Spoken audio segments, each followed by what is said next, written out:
صحیح بخاری میں عبداللہ ابن مسعود کہتے ہیں میں نے 70 سے زیادہ صورتیں نبی الاسلام کے پیچھے قیام اللیل میں سن کے یاد کی. نبی الاسلام کا مکی دور جو ہے وہ صرف قیام اللیل رات کی نماز ہوتی تھی، لیکن وہ مشکل تھی ان 5 نمازوں سے.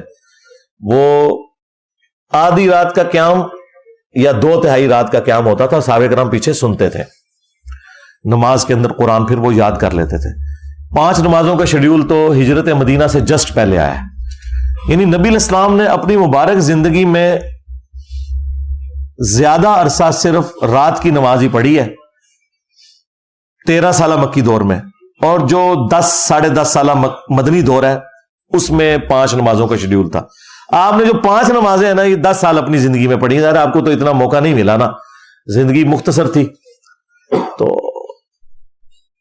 باقی اعلان نبوت سے پہلے آپ علیہ السلام کی زندگی ایک عام انسانوں کی طرح ایک ڈائنامک لائف تھی. اللہ کی پروٹیکشن میں تھے، کوئی گناہ کا کام آپ نے کبھی بھی نہیں کیا اعلان نبوت سے پہلے بھی. لیکن باقی کوئی ایسا معاملہ نہیں تھا، کیونکہ اگر اس طرح کے معاملات ہوتے تو پھر تو لوگ آپ کی نبوت کے اوپر شک کرتے ہیں نا کہ آپ نے پری پلان دعوے نبوت کیا. یہ اچانک سب کچھ ہوا ہے آپ کے ساتھ. اور یہ سورہ العنکبوت میں اللہ تعالیٰ نے فرمایا